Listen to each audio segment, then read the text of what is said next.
Good afternoon, and thank you for joining us for this UROC Critical Conversation. My name is Makeda Zulu, and I'm the Executive Director of UROC, otherwise known as the University of Minnesota Robert J. Jones Urban Research, Outreach, and Engagement Center. Let me first acknowledge that the University of Minnesota is located on traditional, ancestral, and contemporary lands of Indigenous people. The Twin Cities campus in particular resides on Dakota land, ceded in the treaties of 1837 and 1851. This land acknowledgement is one of the ways in which we work to educate our students and partners about the complex and layered history of this land, our relationships with it, and our responsibilities to each other. Thank you.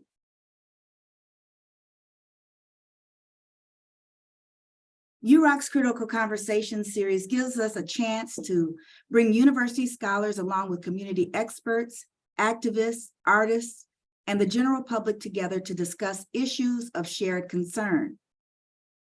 I'm so proud to be a part of this amazing place, affectionately known as UROC. UROC is the only top-tier urban-focused place-based research center in the country, and one that has been steadily growing in reach and impact since its opening doors a decade ago. Today, UROC has more than 140 distinguished university faculty researchers working on more than 60 affiliated scholarly projects involving nearly 380 university students. Our reach is ever increasing, due in large part to the hard work and creativity and drive of people like the ones featured in today's event. Today's conversation, titled Demystifying Our Energy System, is co-sponsored by our partners at the university's Institute on the Environment and its Energy Efficiency Cohort. A special thanks to you, to the Institute's Community Engagement Coordinator, Akeisha Everett, who helped in the planning of today's event. Energy use touches all of us in terms of cost, comfort, and impact on our daily lives. It also has profound and broader impacts on our environment, including such things as climate change and environmental degradation. We should use the transition to a better energy strategy as an opportunity to create a better economy and a better country all around. That was Van Jones. I am now delighted to introduce the moderator for this afternoon's conversation, Sidney Stuart. As program director with the Eastside Freedom Library House Justice Program, Sidney cares deeply about all of these things and is particularly focused on energy use as it relates to justice and equity. Thank you again for joining us. I'll now turn the program over to Sidney. Thank you, Makeda, and thanks to all of our virtual community for joining us here on this beautiful sunny Friday afternoon for our critical conversation. We'll be talking about some specifics within our energy system. And as Makeda mentioned, this is a collaborative conversation with UROC project partners of the Twin Cities Energy Efficiency Cohort and the Institute on the Environment, or as we sometimes call it, IonE. IonE engages in conversations where we take a closer look at how the environment is interconnected with our social, political, and cultural systems. At the center are science-based conversations exploring the many intersections of our changing global climate and the human and natural systems that shape our world and how we experience it. So finally, I would like to let y'all know that we're recording this conversation, and we'll be sure to share it out along with any materials that are talked about during this conversation with a follow-up email in the next week. And with that, I would love to introduce you to our expert panelists for our conversation today. First of all, we have the lovely Tanessa Lewis. Tanessa is a community expert and a member of the Twin Cities Energy Efficiency Cohort's outreach team. Next, we'll hear from Fitz Nantarat. She is a comprehensive cancer control program manager at the Minnesota Department of Health and a member of the Twin Cities Energy Efficiency Cohort's outreach team. We'll be talking with Carmen Carruthers, who is a director for the Citizens Utility Board, also known as CUB. And she's a wonderful part of the planning team for our cohort. We'll speak with Metric Giles. He is the executive director of the Community Stabilization Project and also a member of the cohort's policy team. And last but not least, the wonderful Akeisha Everett, who is the cohort's also a part of the planning team for this cohort and community engagement coordinator for the Institute on the Environment. Welcome everyone, and thank you for joining us. So throughout, our speakers will join me in a conversation over the next hour with some great information and slides to go with it about our energy systems. If you have questions related to this discussion, you're more than welcome to add them to the Q&A box at the bottom of the screen, and we'll work to get to those throughout the conversation. I'd like to give our panelists a chance now to introduce themselves and the work that they have contributed to this cohort, or share a little bit about why they wanted to get involved with the cohort in the first place. So with that, I'd like to pass it over to Ms. Tanessa.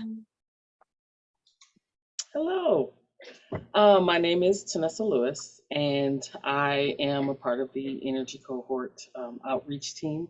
I've been doing this for a few years now with them.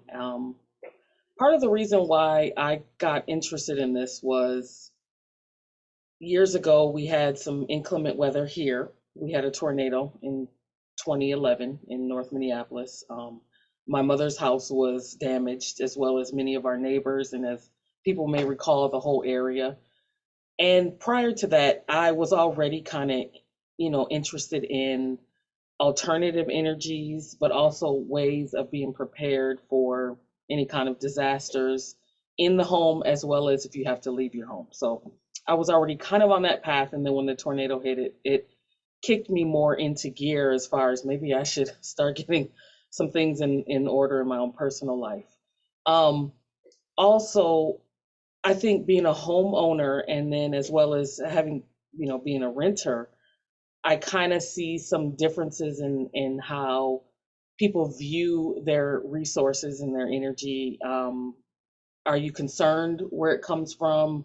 How, what you pay, why, how much control you think you have, power in decisions and things like that. And then also just caring about what's to come and why and how things are addressed. Do you just pay your bill, or do you really want to know why the bill is what it is, So it just caused me to kind of look more into that kind of stuff, because it all is connected. We're all connected. And, if we don't have adequate energy, there's not a lot we can do. We could do some things, but you have to find, energy will always be there, but you have to find other resources and things like that. And sometimes it's just not as simple as we would like it to be. But that being said, I try to talk to community people just about their options. As we know, bills are going up and stuff like that, and also ways of maybe conserving and stuff like that on energy in their home, whether they own or rent. So it's a little bit of a passion of mine. It's something that I think about as the home I live in, my bills go up too. So I'm right there with you. And I live in the same community and neighborhood as the people that I talk to. So I think it matters. So that being said, I'm going to go ahead and pass it on to Carmen. Thank you, Tanessa. Yeah, it's been my pleasure to work with all these folks for several years now. And my position at work is the outreach director, and the Citizens Utility Board is a statewide consumer advocacy organization. So we talk to people from all over the state. And what is really great about the energy efficiency peer learning cohort in the Twin Cities is that we're really trying to make those community voices at the top of how we should be addressing energy issues. And so the work that this group is doing, I think, really sets a great example for things that we should be doing across the state. And so that's what really motivates me to stay involved in the work. And there's just so much to learn from each other. And I really think it's so important that we continue to bring these community voices forward in how we design energy efficiency programs, how we talk about energy, how we make change over time to make our communities, more sustainable and vibrant. And I will pass it to Fitz next.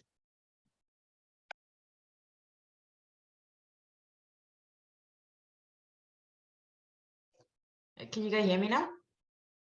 Okay. All right. Good afternoon, everyone.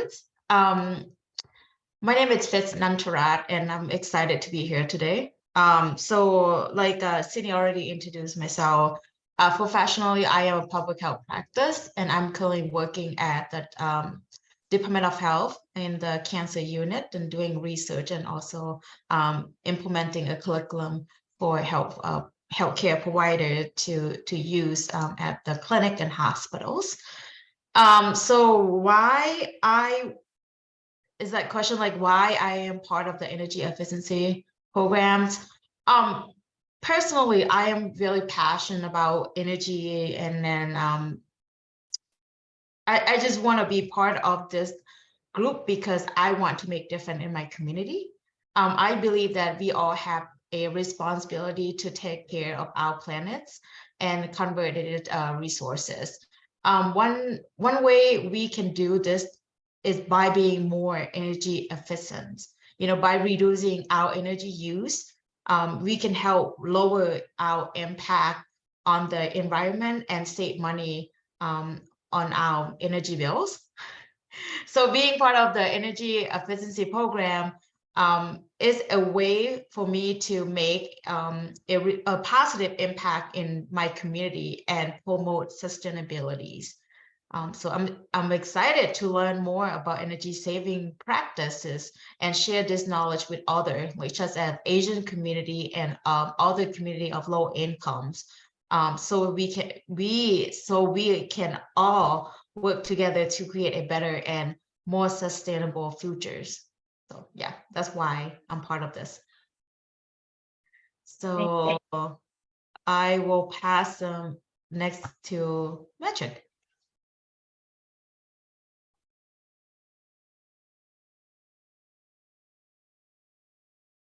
Thank you.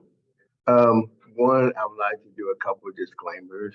The first disclaimer, my last name is Giles with the soft G, and I am the director of the Community Stabilization Project. But more important, I want everyone to know that I'm co-director with Carolyn Brown, who is the other co-director, and very instrumental to the work that we do. We could not do it without her.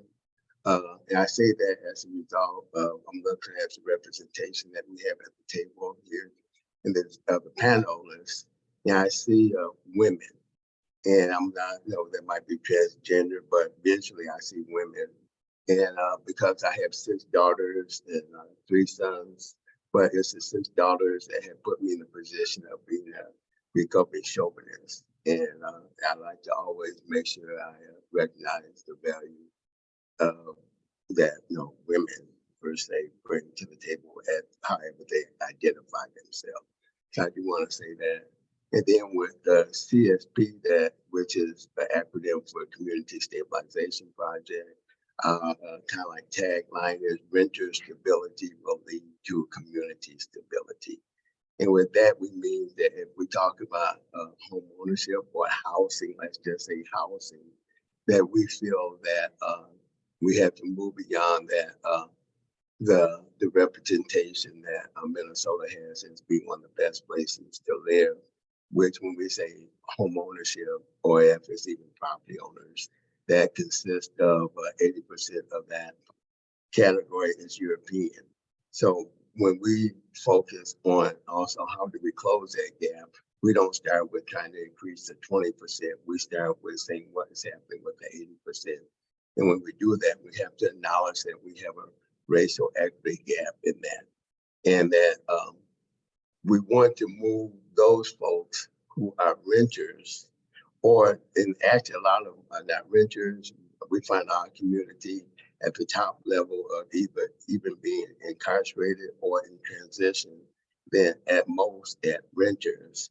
So we are not trying to seek people to become sustainable. We're saying that most of the people who come to us are starting from a place of a deficit. We try to bring them to a place of being sustainable, but the system has said that's what we want. And I know throughout this conversation that word sustainable has different meaning to different people. And but we say here at CSP, we don't want sustainability. We want people to go from that deficit to be sustainable. And then once they can get sustainable, then they can reach a level to being stable. And then we don't even want them to stay at a place of stability or stable. Once they can become stable, then they have those opportunities to be regenerative. And once they become regenerative, then they can get, and even at the place of stableness, they can start making choices about what type of livability, because everybody do not want to be a homeowner, property owner, or actually, and there's so many different options that we have today of residential, what is best suited. And we don't reference affordable housing because we see that as part of being sustainable. And some of this might be repetitious. I might repeat this later, but we're not trying to have people just become affordable housing. We're saying we want equitable housing, and the people, once they have equitable housing, they can have affordableness as one of the values. But the goal that I think we all want here, even though we don't say it, is how do we promote livability and quality of life for everyone that will advance people and move people beyond being sustained in poverty as we have for generations. And we really welcome collaboration.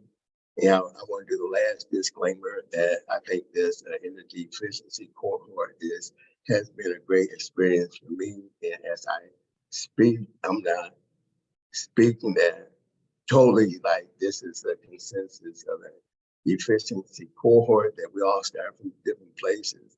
But this is a place and opportunity that we can bring our commonalities and work from those places and say, not just focus on differences, but how do we support those different places and experiences that we come to.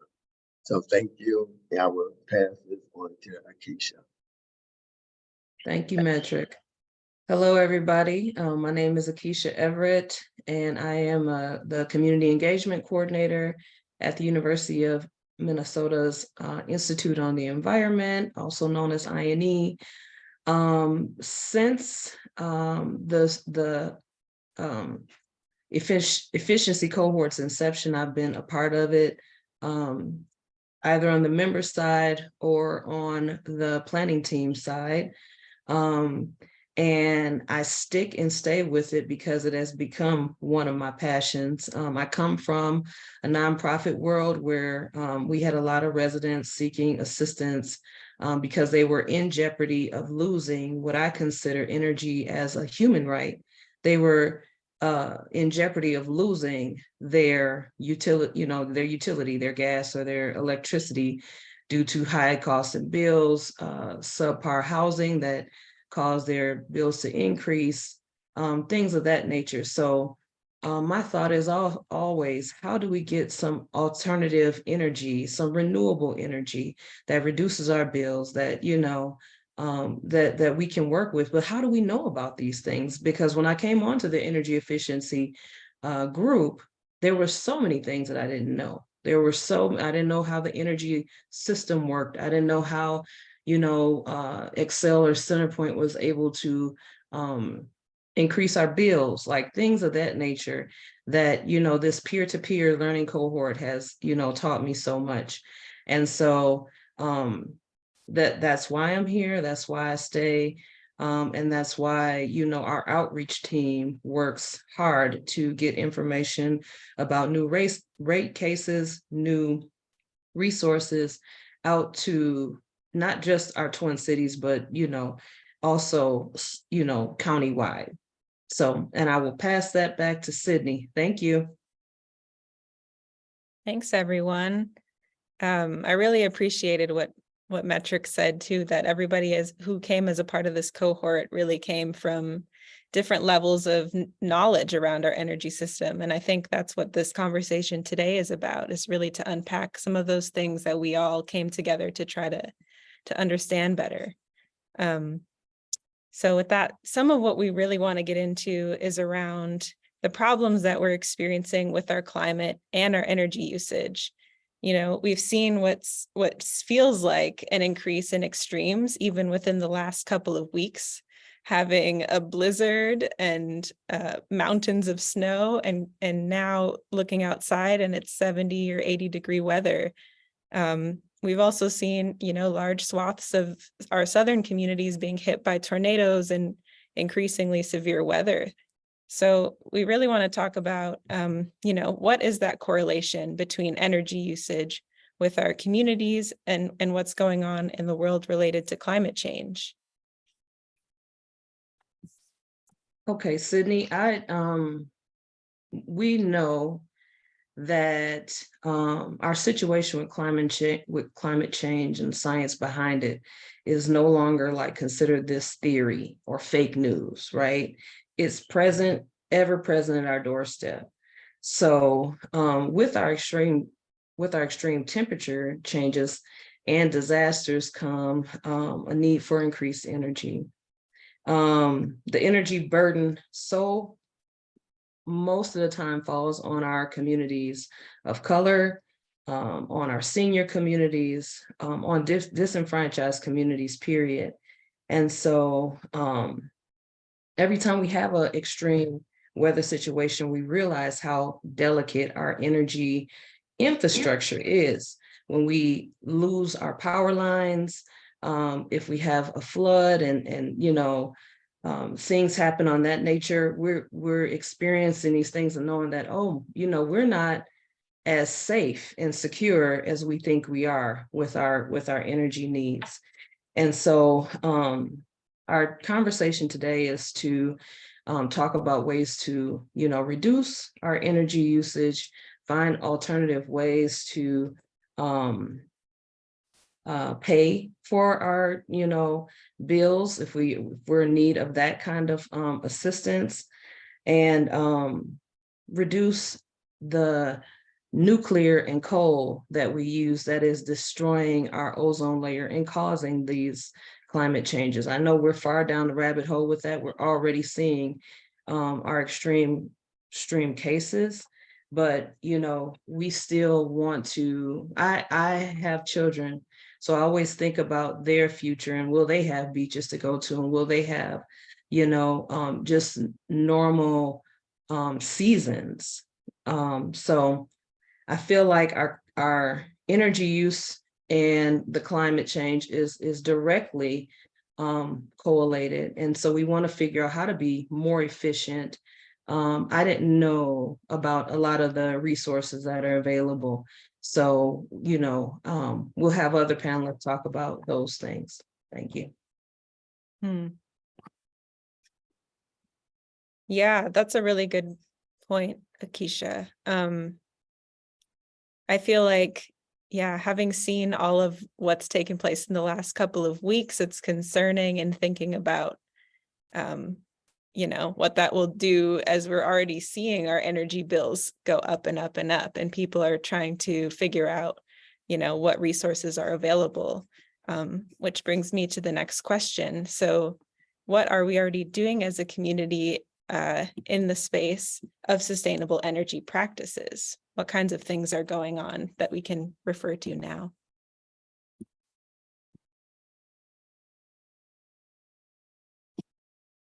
And I'll pass that to Fitz.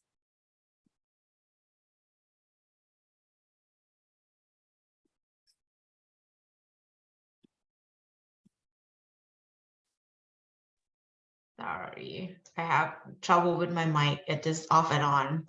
It's okay. You guys hear me okay? Mm-hmm. Okay. All right, again.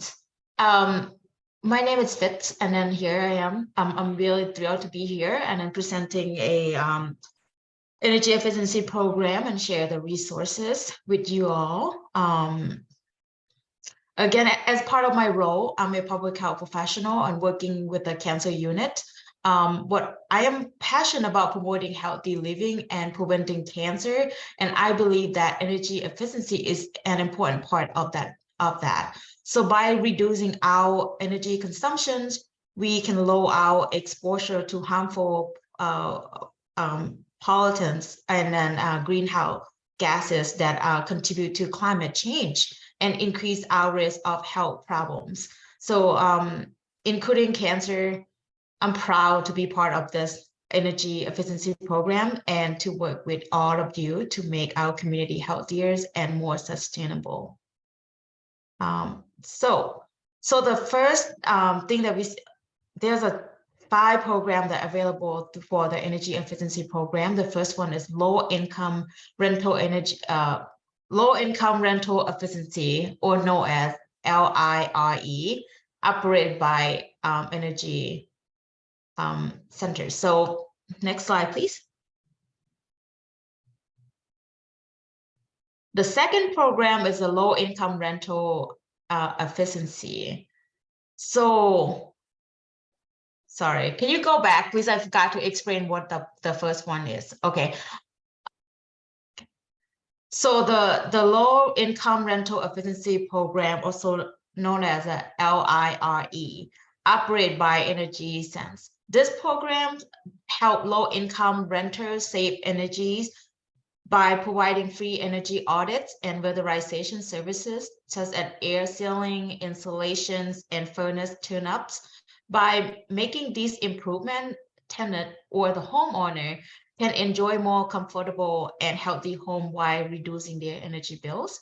And then this program, which is the slide show more programs available for, is this available for everybody in Minnesota, or is it just for people in the city of Minneapolis? I'm not so sure about this program, but because I only serve in the city of Minneapolis, and whenever I go do outreach, I share this information and resources with the community.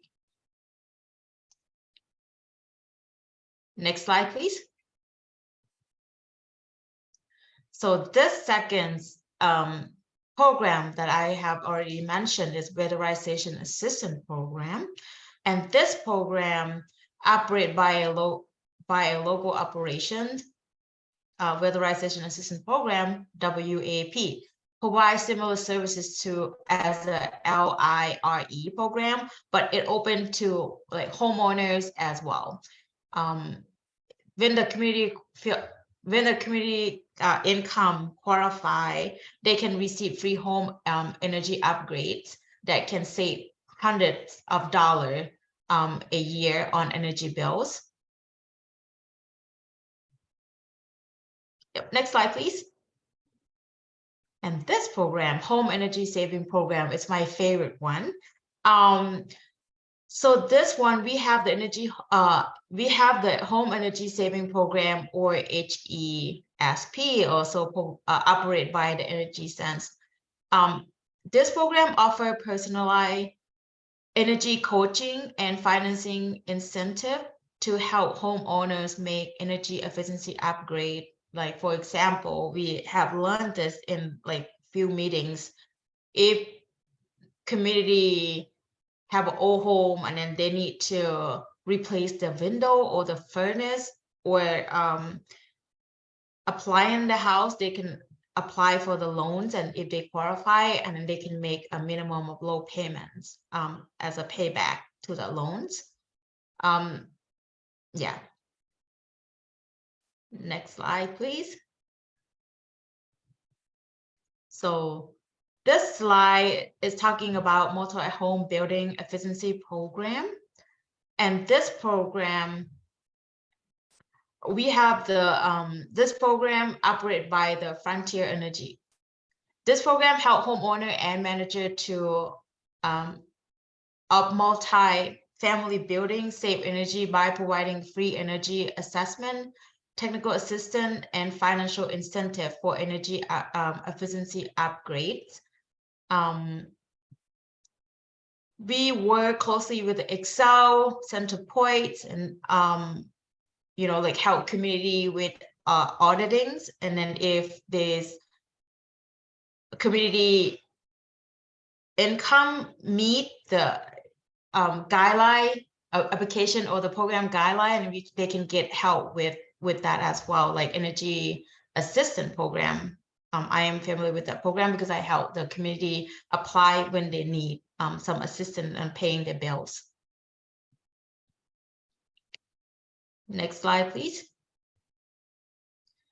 So this one, I have personally used this program before, and I feel that it is really great program. And then a lot of communities should have access to this as well. It's a home energy squad. This one is operated by Center for Energy and Efficiency, or SEED. The home squad, what they do, this program is like energy audits and install free energy saving products, such as LED light bulb, low flow shower heads, and programmable thermostat.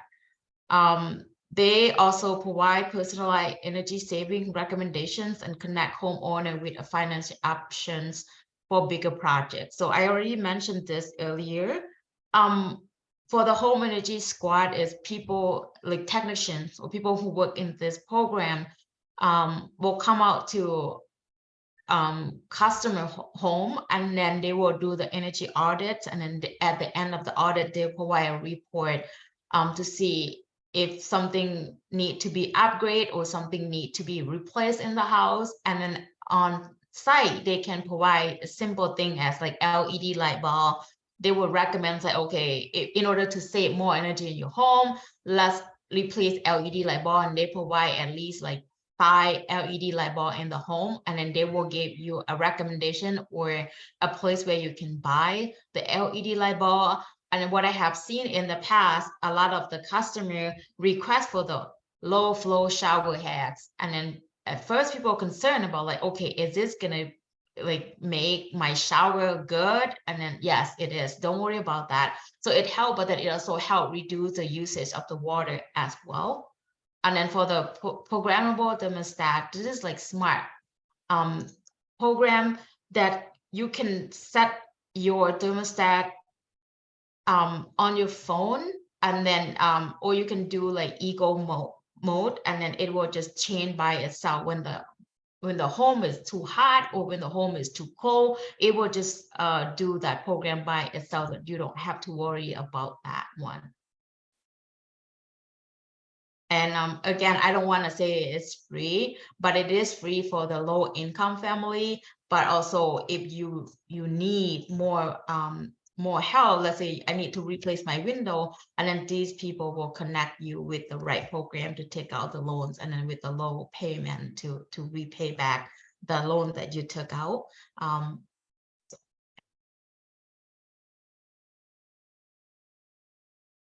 think that's all. Any questions? I think what we'll do is try to save questions from the chat for the end of the conversation. But thank you, Fitz, for running through those programs. I think, yeah, some of what I've come to learn just as being a part of this cohort is that, first of all, these programs exist. I think it's clear a lot of our community members have no idea that these are available, and then running into the challenge of like, well, how accessible are they really for a lot of our community members, especially renters in the community who maybe care about energy efficiency within their buildings, but have to deal with like power dynamics of a landlord and being a renter, or not really knowing, who they should turn to. And so with that, I kind of wanted to talk with Carmen a little bit and see, how do we know that the energy efficiency programs that Fitz talked about, how do we know that they are working? Yeah, so one of a really good technique is kind of determining, is your home a good candidate to get energy efficiency upgrades? And one of the things our organization does is we work with individual households to take a look at their energy bills and identify, based on the characteristics of their household, is their usage normal, or is it higher? Are there opportunities that are available to make their home more efficient? And that kind of before and after is really effective in determining, seeing the direct results of home energy efficiency. But I'll also note, in some cases, some people, because say their home isn't very efficient and they're trying to save money, they're actually not comfortable in their homes. And so they have that thermostat lower than they would like just because they can't afford it. So you might be in a situation where you get some energy upgrades and you can actually feel more comfortable and, you know, afford to be comfortable where you weren't before. So it's not always this one direction kind of situation. And so what I want to do over the next couple minutes with you all is just kind of talk about our energy bills and show that relationship between our usage, the bills that we get every month, and help you understand like where you can control things and where you can't. And some of the things we're looking for when we meet with people to identify like where are there opportunities to save money, and the folks on this call work with these households all the time, and they're looking at these bills and trends too. So first off, this is an Xcel Energy electricity bill in the metro, and you know, across the state we have different electricity providers. Bills all look a little bit different, but it's pretty common to have like this bar chart on a bill to show you your usage month to month. And a couple of things I just want to point out, and when you look at this chart, it starts in March and ends in March. So just to kind of get your frame around the months covered. And you see, you know, you see peaks and you see valleys and you see peaks again.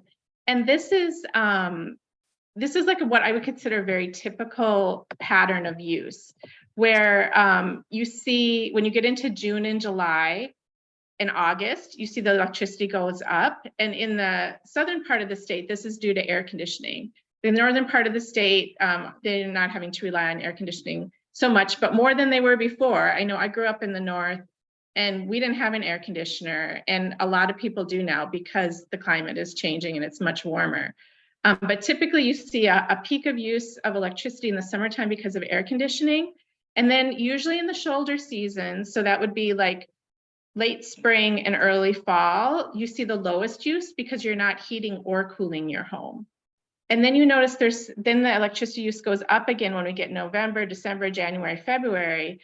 And that's because if you have a forced air furnace, which is one of the more common ways of heating our homes, that furnace fan is running. So you're using electricity to circulate that warm air around your house. And the days, you know, there's less light. We're in our homes more in the winter, so the usage tends to go up a little bit. But having people start to pay attention to their bills and their patterns is a really good first start in trying to take control of your energy use and identifying where you have opportunities. The other thing I'll note real quick is if you look at the bottom of the chart where we have like where it says daily averages, the temperature has, you know, a pretty direct effect on how much we're heating or cooling our homes. So just a couple of degrees difference average can make a big difference in how much energy you have to use. So if we have a really cold winter, you know, you're using more energy than when we have a mild winter. We have a really hot summer. A lot of households are using a lot more air conditioning. Okay, we can go on to the next slide. And Akeisha, if you have some relevant questions, I'm happy to take them as we talk about this too.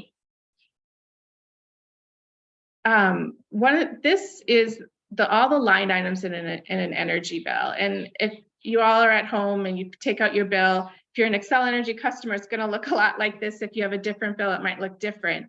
But I want to point out some kind of key characteristics of our bills. So we have what are called fixed costs. These are the things that we don't have any control of, we just pay. So in this example, it's $8 just to have electricity out of our house. It's called a basic service charge. So whether you use a little electricity or a lot, you still pay $8 just to have that ability to turn the lights on. In Xcel territory, they have an affordability program that all the ratepayers pay into to benefit those who struggle to pay their bills. There's an affordability program that Tanessa is going to be talking about a little bit later, but that's shown up on your bill. We each pay about $1 to go into a fund to help people struggling to pay their bills. So those are set charges. The vast majority of our bill is variable, meaning that it changes directly related to how much energy we're consuming. So the more energy we use, the higher these fees are that you see. And so this is a bill from the winter, and it's just under 9 cents a kilowatt hour that you pay. In the summer, it's more because there's a higher demand for energy in the summertime. So when you look at a summer bill, which is June, July, August, September in the Xcel territory, you're going to see that rate go up just for those months. One thing I want to point out, I have an arrow here on the fuel cost charge. So it was mentioned at the beginning of the talk, like there's different ways we generate our energy. And so the fuel used to generate our energy, particularly the coal and natural gas, that gets passed on to us as customers, and it varies month to month. So the utility companies don't make money on it, but they pass it through us. And I have an arrow here because currently we're paying in Excel territory about 4 cents for a fuel cost charge. It's and this has been rising slowly over the last couple of years. And so that is making a difference on our bills as the market for particularly natural gas has increased due to, you know, world issues that are happening right now. We're seeing that passed on our own energy bills. It's not just pure inflation, it's the impact of these market conditions and commodity prices. Another thing I wanted to point out in this bill, because we won't go through all the line items, but there's a thing here that says interim rate adjustment, that there's an arrow on that one too. And so if you're in a territory where there's an investor-owned utility, meaning it's a for-profit utility, they have to get permission from the Public Utilities Commission when they want to raise rates. So they don't just get to decide, it goes before the Public Utilities Commission. And when a rate case is being decided, there is an interim rate placed on our bill. So they have asked for a certain amount, and in the interim, we start paying part of that rate increase. And this is an example on our bill right now. So we're in the middle of a rate increase for Excel.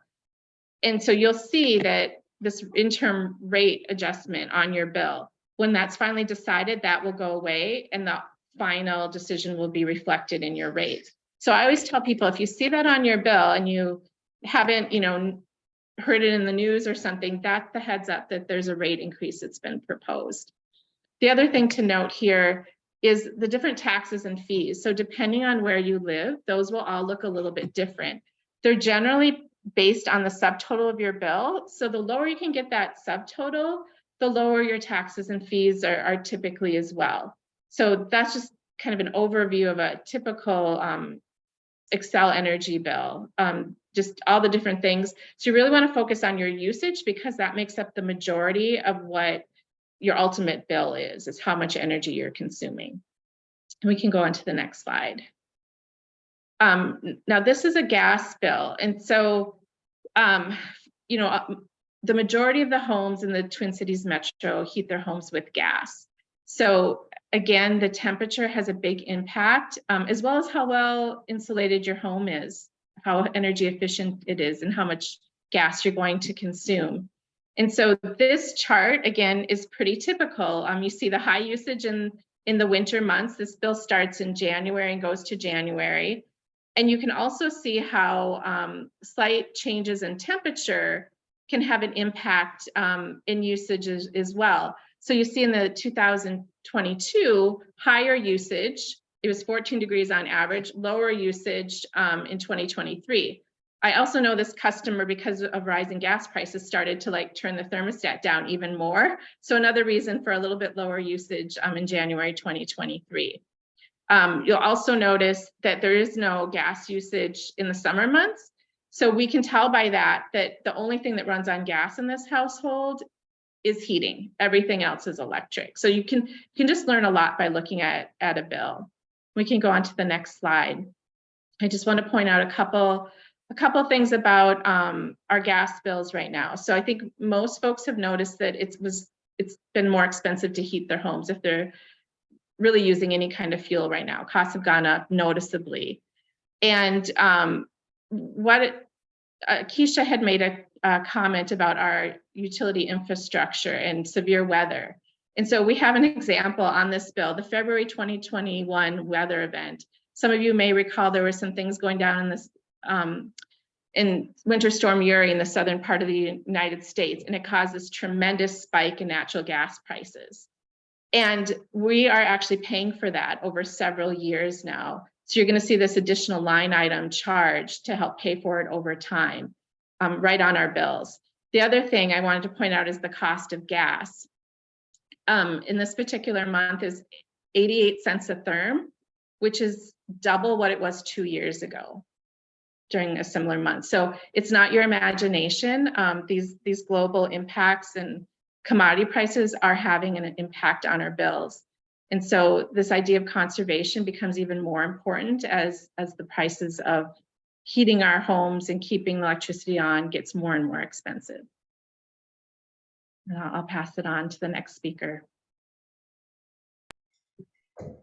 Thanks, Carmen, for getting into some of those details. We've gotten a couple more questions in the chat, so I think we'll take a minute and just try to answer some of these questions before we get too far into our sharing here. So going back to some of what Fitz was talking about, we've got a question, and this can be for any of the panelists here to answer, but the first one is, are there program summaries available for some of those programs that Fitz had mentioned earlier? Are those available on a website somewhere? They would love to share them. So we're going to send out resources from all the slides, and also those particular slides that Fitz presented have detailed, front and back things that was a lot to share, including, what counties, income guidelines, all those things, all that stuff will be shared, I think, along with this video in a follow-up email for everyone. So yes, we will have the resources available. Awesome. Thanks, Akisha. The next one is, are there programs to help the homeowner or property management pay for what's needed in the MFBE program? And maybe that's something that also will be sort of outlined in those materials that Akisha mentioned, but I don't know if folks want to touch on that. Yeah, there are, it's kind of a scale of cost sharing that you can participate in based on the types of improvements and the types of buildings and whether there's income qualified folks living in those buildings. But there are discounts offered to property owners in those programs. Thank you, Carmen. The next one is, how does one determine their eligibility for some of these programs? What is the common low income threshold? And do they look at tax documents from 1 year prior or 2 years prior? And we'll get, oh, sorry, go ahead, Keisha. Well, that information, the income guidelines will be sent out with the resources that we send out to participants, but it depends on what the program is, as to whether they need tax information. I know tax information is usually a concern, and also whether people are documented or not. So that there's an outline there that'll specify whether you need your tax information, what documents you actually need when applying for the programs. Yeah, and I learned that when I helped the community with this program, eligibility criteria and income thresholds can vary, depends on the specific program that you ask for. But in general, they consider household income, family size, and the number of people living in the home. Like Akisha said, the tax income sometimes it's really like they have some sensitive thing that people don't feel comfortable sharing. But then tax form, it's not required for other program like Energy Home Audits. You don't need to submit your tax information for that. And then, but if you want to take out the loan, then yes, the tax form is required. Thank you. Our next question is, and I think this pertains to what you were just going over, Carmen, but how often are the taxes and tax percentages subject to change? Have they changed a lot year to year? Yeah, so I would say they in general don't change a lot. There's state taxes, there's transit taxes in some counties, county taxes. Some cities will have city taxes or city fees. So it's all decided at a governmental level. But I would say they're not fluctuating a huge amount from year to year. Okay. Thank you.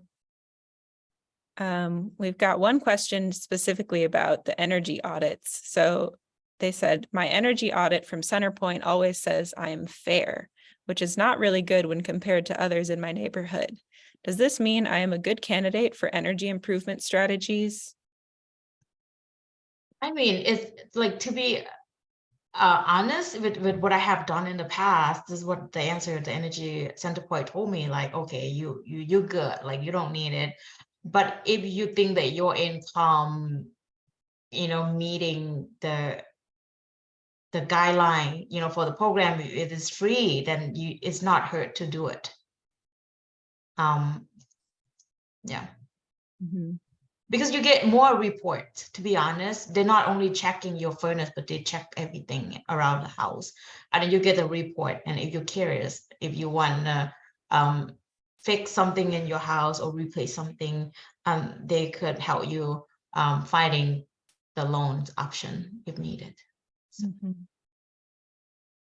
Yeah, I agree, Fitz. I think with that home energy squad, it's pretty simple. And I've done that too in my home, and they offer pretty quick and easy fixes for some things, like insulating under a door, using weather stripping, or changing light bulbs in your home or your shower head. And so those are all pretty simple things that we can all do. Yeah. Seeing report make you feel good too, because they will give report in clear details. Mm-hmm. Right. The last question from our audience is, it starts out, thank you for offering these resources today. Thank you for being here. I work in social services and support a large apartment community in North Minneapolis. We've been noticing that residents' electricity bills with Xcel have been absurdly high, ranging from $200 to $500 plus. These are 1 to 3 bedroom apartments in 6 or 9 unit apartment buildings. One resident was in the hospital for a month and still owed almost $200 for that month. She was gone. Any insight as to what might be causing these bills to skyrocket? Could they somehow be paying for exterior lighting or hallway lighting? Thanks for your time. Yeah, well, when I hear bills that high, my first question is, do they have electric heat? And I don't know if the person can answer that question on the spot, but if they do have electric heat, which it's kind of sounding like, because it's pretty hard to have that high of a bill with just typical usage that you would expect in these size of apartments, is that there's a special space heater, electric space heater rate you can sign up for that saves about 3 cents a kilowatt hour. And your primary heating source is not taxed in the winter from November to April. And we run into a number of people who just aren't aware of this. And it can literally save hundreds of dollars over the course of a winter if you do have electric heat. So that would be kind of the first question. And I think, members of this group would be happy to talk to this person in more detail to try to figure out what's going on with those bills. Yeah, another thing that I want to mention is energy assistance program that's available for almost every county in state of Minnesota now. So I have been working with individual, especially in the Asian community, helping people applying for the energy assistance program to help pay for the bills. And then what that program does is that they ask you the question on the application whether you want, if you qualify and got approved, you want that money to go toward which bill. You get the option to say, like, for instance, if your water bill is too high, and then you say, okay, I can handle the gas or the Excel, and then please just pay 100% to my water. Or you have the option to do, like, spread them all equally too. And the application is really simple, and it's available in different languages. So one of the things, this is metric speaking, is how do we stop training people and start creating an awareness and education process that can be transitioned and shared beyond a training? Basically, I think you train animals and you educate people as a process that is mutually interactive and transferable. But I would say, especially if we make a reference, and it has been made, about multifamily buildings. And in most multifamily buildings, we do have electrical usage. So to provide education that is basic, but like everything almost in electrical, and especially if we make a reference to water, yeah, I would say, so if you have, and what is the intersectionality? If we have a hot water and you have a leaky faucet that is coming from your hot water, and you do not report that and you let that continue and you're paying your electric bill, you're going to have an outrageous electric bill because your hot water tank is taking care of that leaky faucet leak, you know. And for everything almost in there, it's electrical. So how do we provide that education awareness so that it become, and for us at CSP, we're saying like, and we can do just a pilot on just water and how that it relates really directly to energy efficiency. I think that will have a very direct, where there's a mutual interrelation of the value between the property owner and the renter as well. Thanks, Metric and Fitz and Carmen. Thank you, everyone, for answering those questions. And I think that that last question that came from our audience member really helps highlight some of what a lot of us are experiencing and feeling overwhelmed with paying these really high energy bills. And so many of us are in need of assistance. And a big question is really, how do we find this assistance? And so I think I'll pass it over to Tanessa to give us some info about that. Hello. So you want to know, do I qualify? How can I figure out if I qualify? What if I don't think I do? Well, I say give it a try anyway, because it never hurts. A no is a no and a yes is a yes, right? So if we look at the slides, you can see here, the one on the left is CenterPoint Gas Affordability Program. And it tells you that, you know, if you have your gas bill coming from CenterPoint, that's for starters, you have to be that. I know there are some places here in our state that they get their gas through Excel, and that'll be on a different slide, but it, you know, there's also programs for that as well. But this one, in order to qualify, first and foremost, you have to be a CenterPoint customer. And for this particular program, you have to be getting some kind of energy assistance program funds for your current heating season. And so if you are not, and you're new to this, don't fret, because there's access. You know, you may have to step back and take a prior step first before you would get this. So this slide is just an example. And this is kind of like if you already are getting a little help, but you kind of need some more help with this as well. So same as usual, you have to be on time with your payments. This is a first come, first serve program, as they all, most of the time, they usually are. They tend to have limited funding. So in this case, you would get a flat monthly discount on your bill. So your natural gas bill would not exceed 3% of that income. So that's a little bit different than some of the other programs where you get, I think it's a percentage, I believe, Carmen, tell me if I'm wrong, but you normally, if you qualify, you kind of fall in a range in that bill. It just depends on your usage. Is that correct? Of how much your bill would be, like if you were getting your gas from Xcel Energy, for instance. Yeah, if you're part of their gas affordability program, it's the same as CenterPoint's in that they'll bring it down to a certain percentage of your income. Okay. Yeah. Okay. Mm-hmm. All right. So if you do qualify for this, it can help you pay off your past due balances, as it says. And then the way that you can find out, you have to apply, and you can do this by going to this website you see on here, or you can call the number. If you want to look over to the right, the Energy Assistance Program, this kind of gives you a guideline as to the income qualifications.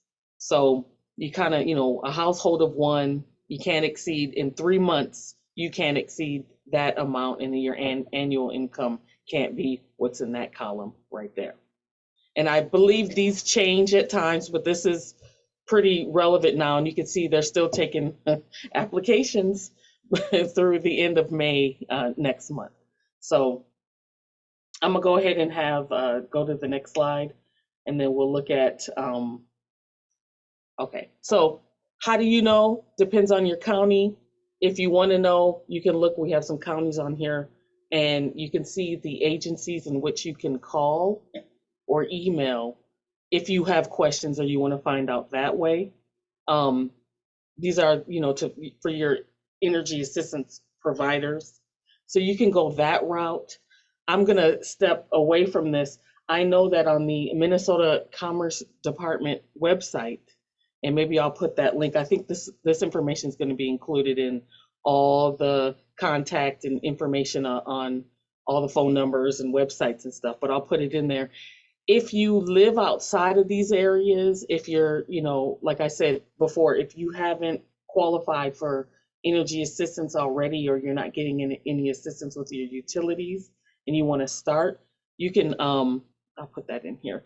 You can, let's see. I don't know if I can send it to everyone.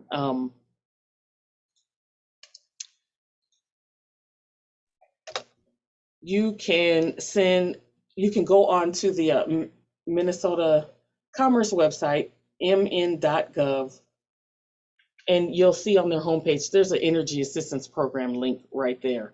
If you click there, it kind of prompts you down. You can see where to apply, the different ways to apply, and they'll get you going in that way. I would say for any of these, including Excel, and you can see on the right, the Excel Energy Affordability Program, just make sure you have all your documents together. You're going to need a series of things. I think somebody mentioned in the last slide, I don't know if it was Fitz or Carmen, but you're going to need identification, and you also need to have information on whoever's in the house with you. So you have to have social security numbers or some kind of, I think there's an alternative ID number or something for people who don't have a social security number. Is that a thing?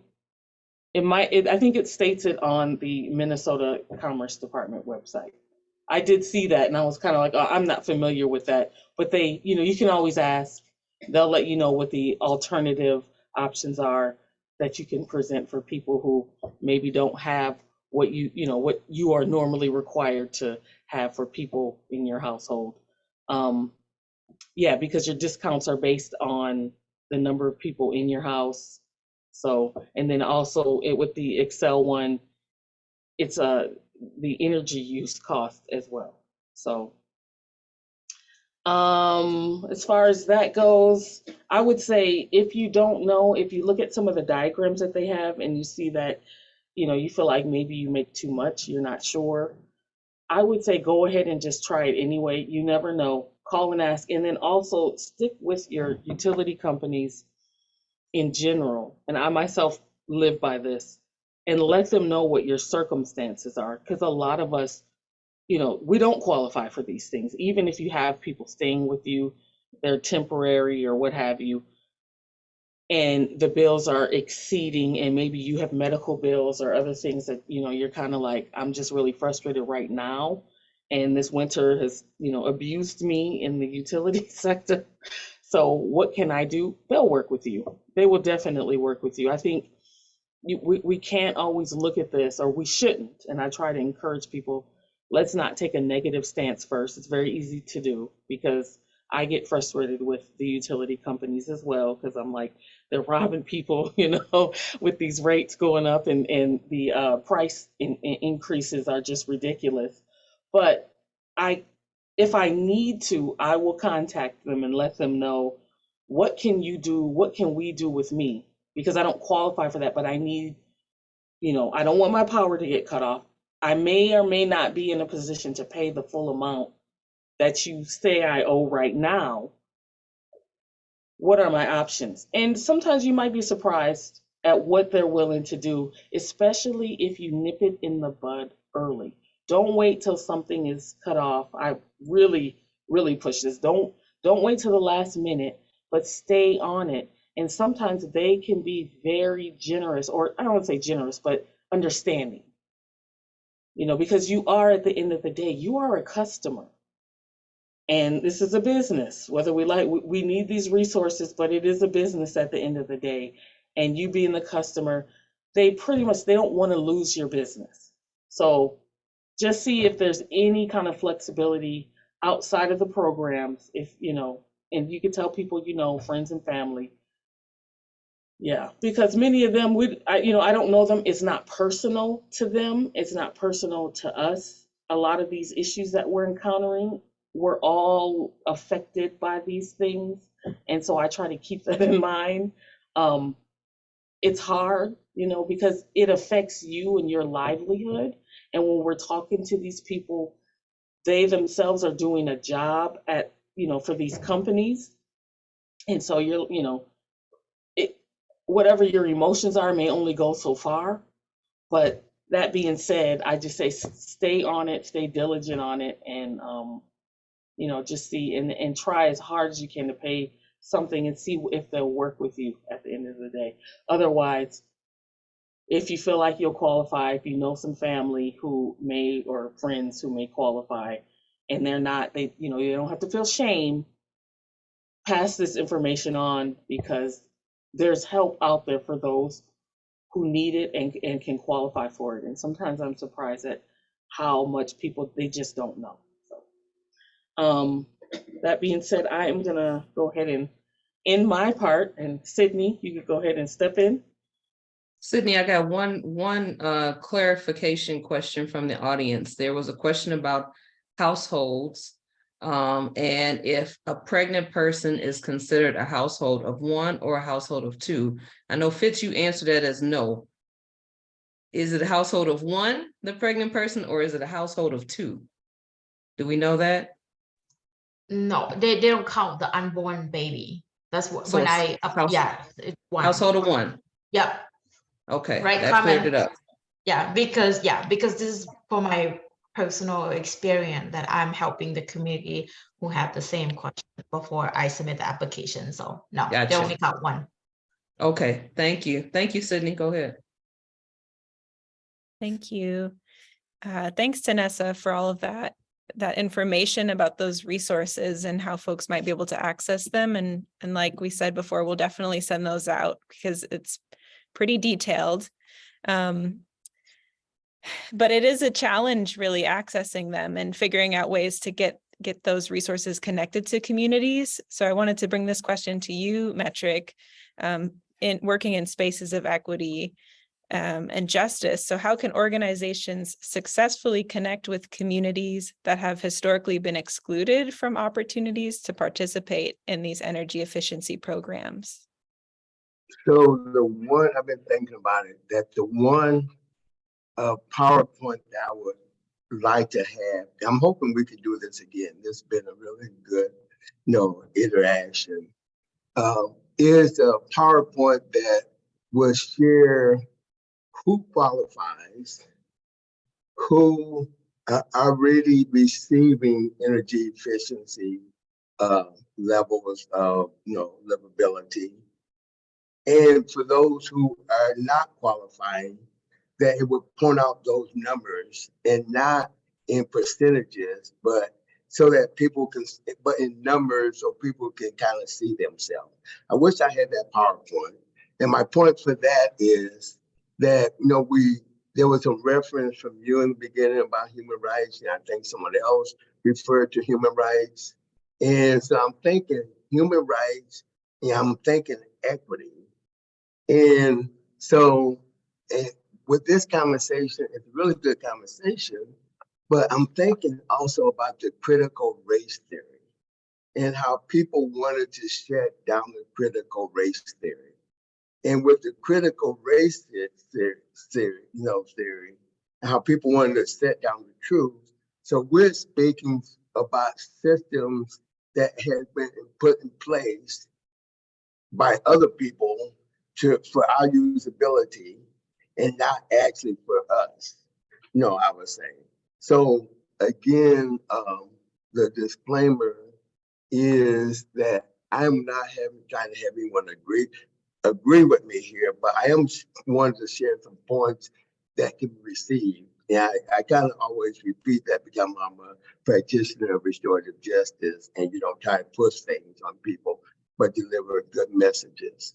So when we talk about human rights, so does that fit into place that in order to have energy efficiency and accessibility towards livability, and that might be the question, are we really thinking about energy efficiency in under the lens of livability and quality of life, or is it just that we have a house and we want to make sure that that house is heated and not how it's actually impacting the people per se on the livability and quality of life?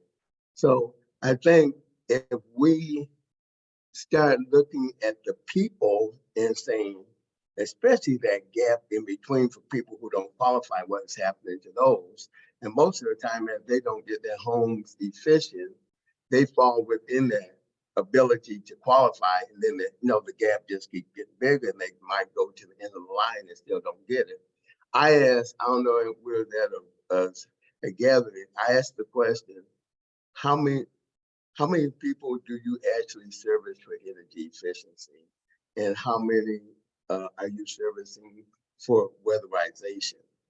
And I didn't get the answer about how many people actually apply yearly, but what was shared, it was either through Energy Sense or CAP.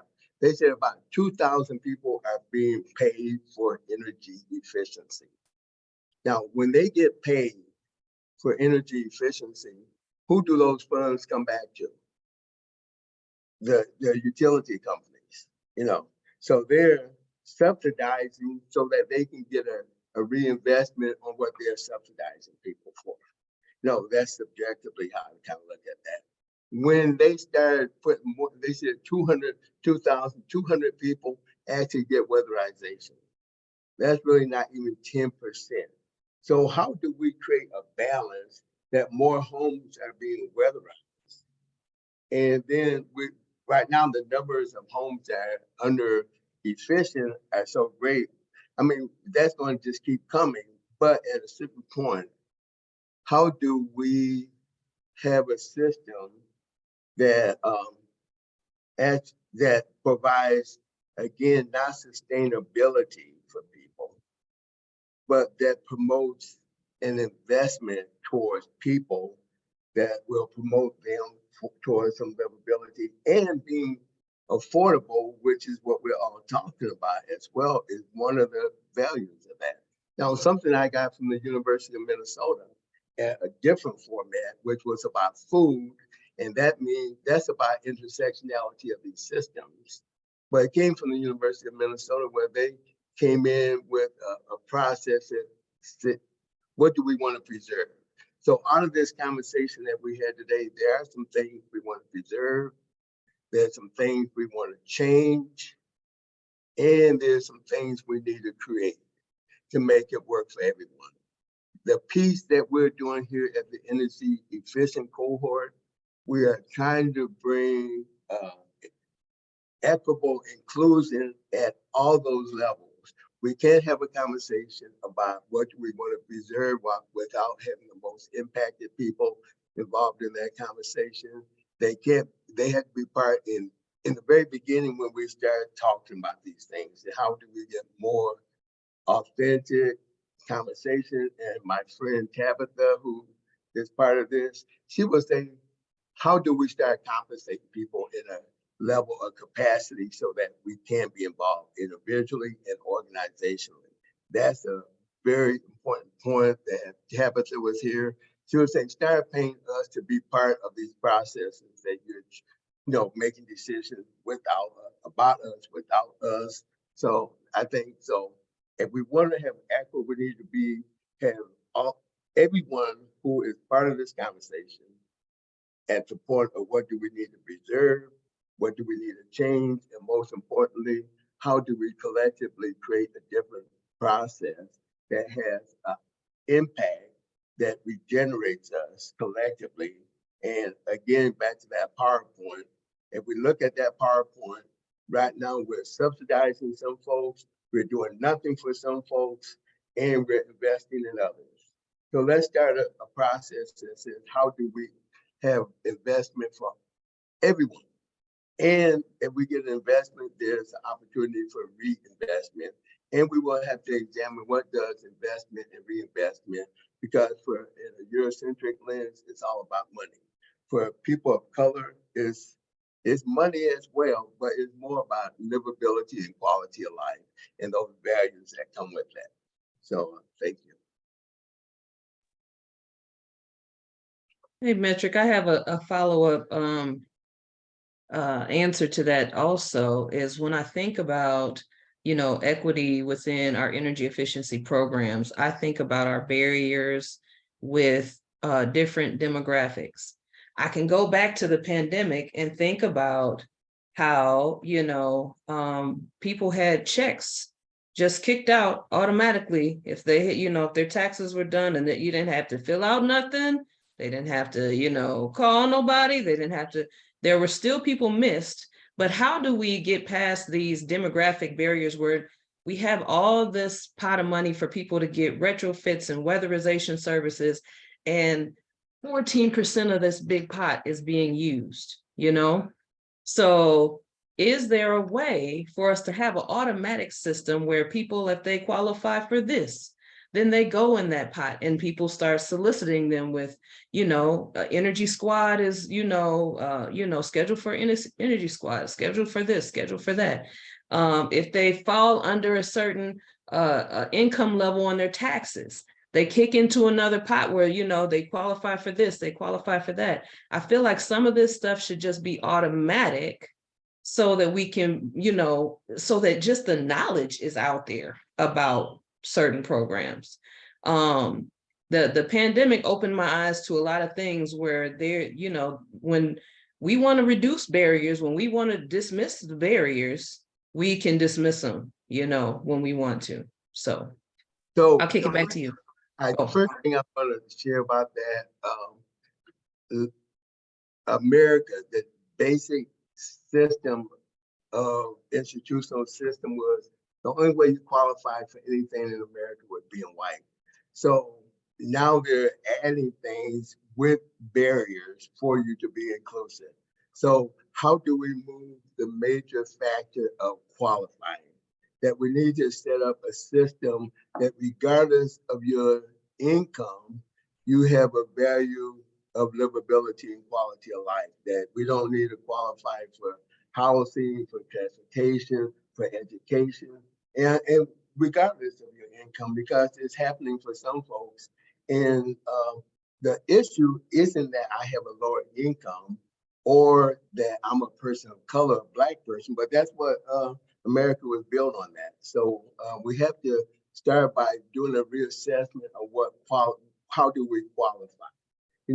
I think that we also qualify not all equally, but everyone should have those systemic systems of livability that falls under human rights or universal rights. And we need to revisit that with us being at the table and involved in those processes. And it doesn't happen overnight, but it start coming up with understanding what are our principles and working together when they invite us to these tables. And they really have good intentions for that. Are they just inviting us to these tables to reinforce the status quo of the system that was put in place without us being part of that process? And that's when I say the critical race theory, that this is great, and at some point we have to get past the kumbaya sessions that we have and anytime we talk about inequities or disparities, we talk about a race lens. And if we can't bring that race lens and people or organizations don't have that understanding, it doesn't happen unless you have that umbrella of a racial equity lens for every conversation. So let's stop qualifying and let's make it an inclusive process. We have to start with where we are, but again, what do we want to preserve? What do we want to change? And what can we create to have better, equitable inclusion and livability and quality of life for all of us? Yeah, thank you, Metric and Akeisha. Those are really great points. I just wanted to remind folks too that you can ask questions in the chat and we'll go through again and ask our panelists. But the last point that you made, Metric, is a really great segue to my next question, which is, who can contribute to these conversations around energy affordability programs and energy equity? Like, who are the ones at the table, and how can community really have a voice in this process? And that's for all panelists.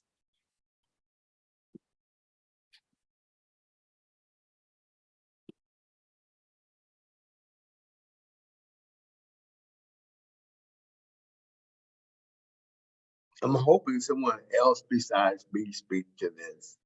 I think it's very important. So I have shared my basic thoughts that we have to stop creating sustainable communities versus regenerative communities. Basically, that means a lot of stuff, but I'm hoping that there's some feedback from some of the other panelists. I know that there is a plan to have a bigger kind of implementation conversation with Tabitha, and I believe you, Metric, our policy question, to bring other people that are doing similar efficiency work in different pots together, so that we can see where our resources intersect. How can we reach broader audiences? How can we, put our hands on people and make them aware that these programs even exist? Because before this energy efficiency cohort, I would get a little flyer from Excel that said, home energy squad and $99. And I'm thinking somebody else want another $99, put it right in the trash, not knowing that, maybe I qualify for a free energy audit because I live in North Minneapolis or in a green zone or in a promise zone. Like, there are all these things that people can qualify for, and they don't know it because they haven't been touched. So, yeah, I think that there's a broader conversation that we have with other partners, but we also need to extend that to, I would say, our people that are doing direct work with our communities, such as our neighborhood associations, people that are coming to them looking for resources around, my trash, there's trash, and your house can be weatherized, or your apartment can have be weatherized. So there are people that are still not at the table, but with this energy efficiency cohort and our partners, we hope that we're reaching the people that we intend to reach. I do want to say this real quickly. That starting with accountability to the organizations that are doing the work. How do we change the lens of our organizing? And as you say, we're coming up with a meeting. I'll put that out May 25th. I can say the same time as Springboard for the Arts that we will be doing, and there will be invitations going out. But I also want to say that in the last couple of weeks, I have seen so much on the NCCA, the women's, the men's, what is happening. If we put as much energy into those type of promotions, and if we go to those folks who said, well, you can put $1 million promotions about these sports things, how do we hold the different institutions with the city, the private businesses, the foundations? How do we start redirecting? That's part of organizing, who we actually hold accountable, even if it's just about communication, because I'm just overwhelmed with all those things about that. And we put as much way of trying to see how we can promote and educate and not only provide the awareness of the resource, but then what are the resources that makes it possible for people to utilize them? Because we all start from different places. I know I'm a visual person. If someone gives me a whole lot of just paperwork with words, I might miss something. Do IKEA. I do a promotion on IKEA.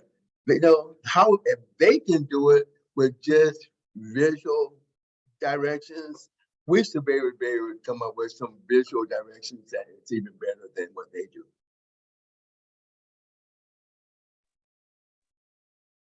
I was just going to add too, like, don't underestimate just word of mouth, like talking to your neighbors, your friends, your family. You hear about something, pass it on and reach out to like folks on this panel who can give you additional deeper information to get folks connected. You know, it's maybe not the systemic change that we were just talking about, but every little bit helps. Every household who can be assisted by knowing there's a way to make their home more efficient, to save money on their bills, that all makes a difference. So we really, I think that's like the work of the outreach team as part of this cohort, is like the work that Tanessa and Fitz do, and that Akeisha did in previous roles, is like really trying to spread the word so people can access these things. And we understand it's cumbersome, but like the first step is just even knowing something exists. And then you can start tackling like, how do I apply?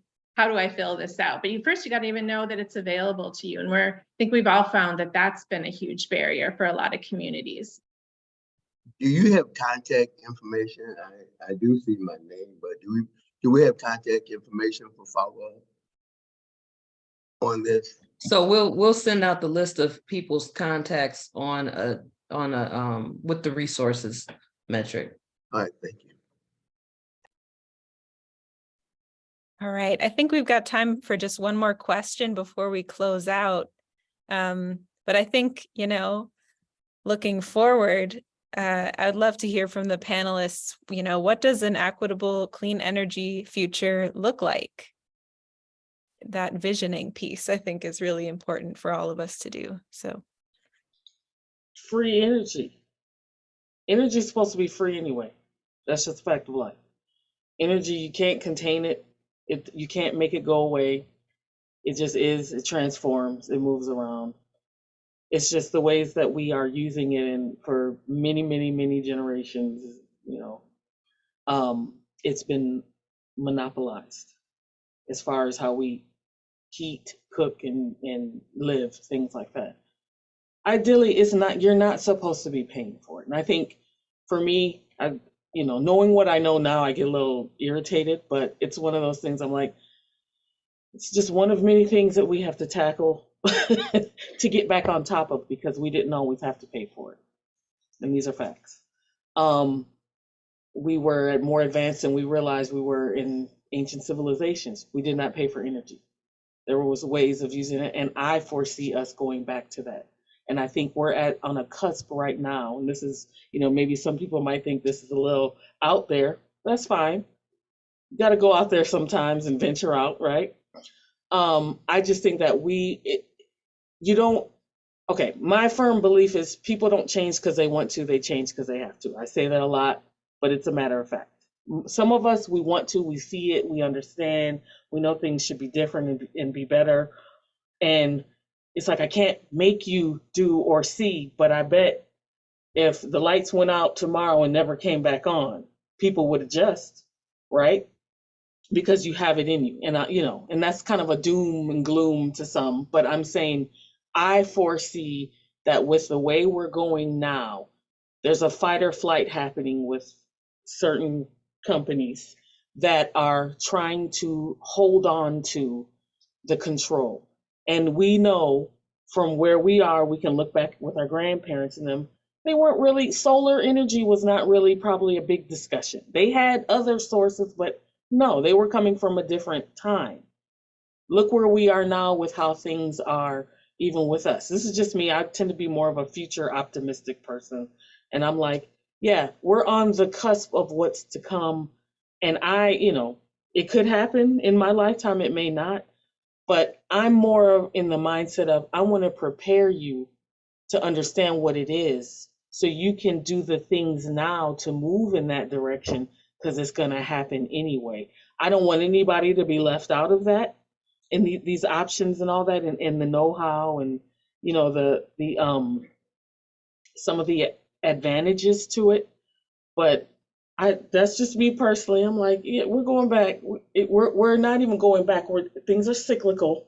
It's like a spiral, and we're going to head back in a direction generations to come where they'll read about the time when we had to use coal to get, power. Like, why did they do that? Well, let me tell you the story about what was going on and how things, got to that point.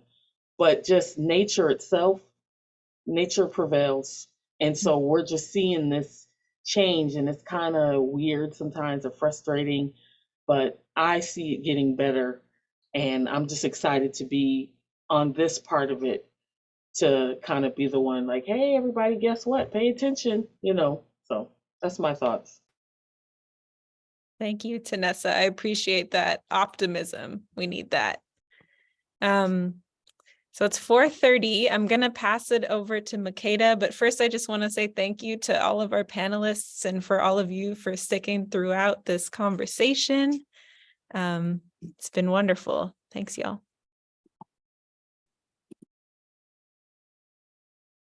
And I just want to say it has been an incredible conversation.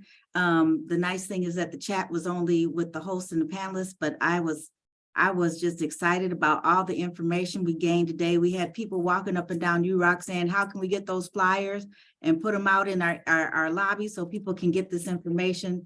So I thank you all for your candidness. I thank you all for your dedication to this work and getting it out to the community. I thank you all for being excellent in understanding how this works. So with that, have a wonderful weekend. Enjoy this 80-degree weather in May, and get ready for maybe snow this weekend.